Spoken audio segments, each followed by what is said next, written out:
What is going on, guys? Welcome back to another video on Forever Flame Racing Reviews.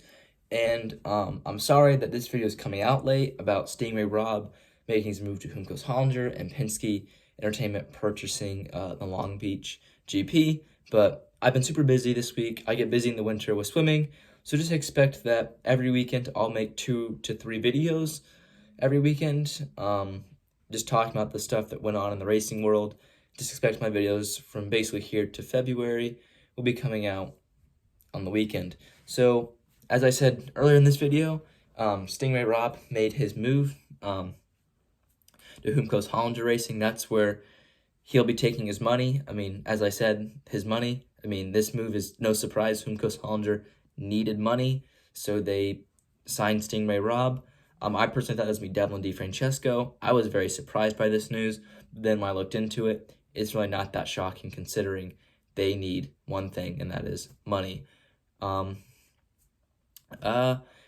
shows that Brad Humkos isn't willing to pay the bills anymore, which, I mean, is fair. IndyCar's expensive, and it's not getting the viewership that it deserves to be paying that kind of money. So they brought in at least one paid driver, and they're going to have a second seat.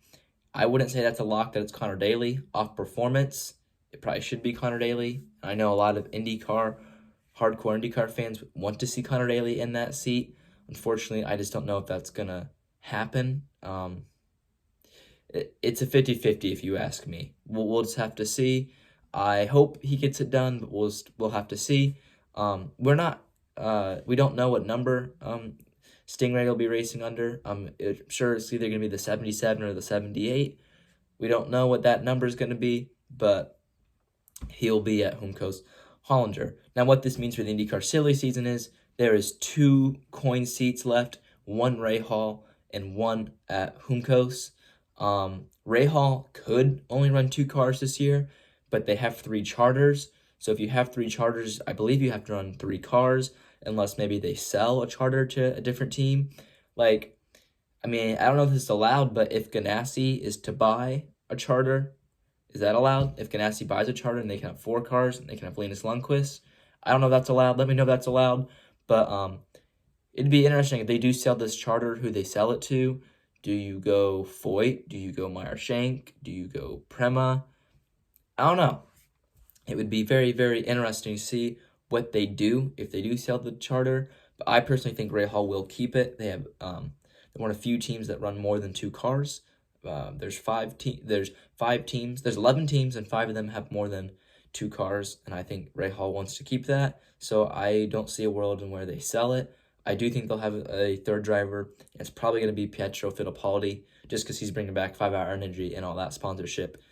And that seat needs funding. These 4 remaining seats need funding, so the drivers that are going to get confirmed have to bring sponsorship and money.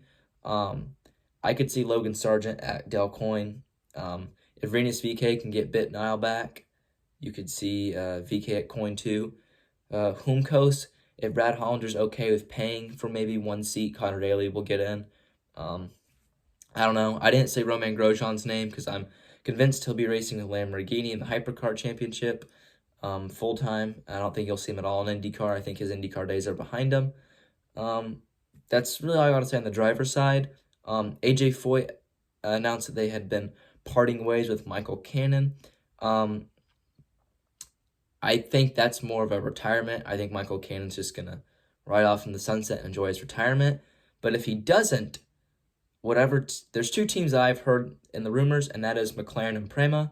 And if he signs with one of those teams, expect them to be very fast at Indy, because potentially this could be AJ Foyt losing their setups at Indy, but I don't think it means that. I expect Foyt to be very fast, especially with the Penske partnership. I think they're still going to be incredibly fast, but if they're slow, just know that's Michael Cannon leaving, but I still expect Foyt to be fast at Indy. Gavin Ward left McLaren. It was mutually parted ways, and I do believe that. He came over from Penske, and that McLaren and Michael Ward, it just never really clicked, that's just one of those things. It never really did click, and I do believe it, and they parted ways mutually, and he will bounce back. I haven't heard anything, But this is off just a gut feeling. I think Prema, that'd be a huge sweep for him. They need leadership, and they need someone that's done at the front. He's done it at the front with Penske. He's done at the front with McLaren. So why not, if you're Prema, go snatch up Gavin Ward? And now we need to talk about Penske Entertainment purchasing the Long Beach GP.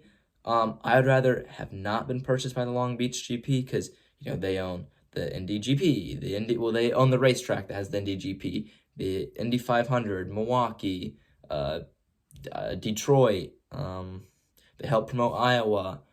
I'm probably leaving out a few, but just when you look at it, Penske Entertainment owns about 1/3 of the races, and now you add Long Beach onto that. I guess it's better than NASCAR or F1 or IMSA owning it. So this isn't a terrible thing. I hope that they keep the support races there. I hope they don't kick them out because those support races are always good for IndyCar. So it's not a terrible thing. That's really all I got to say on the news this weekend. I'll be making a Las Vegas GP for F1. That will be out tomorrow.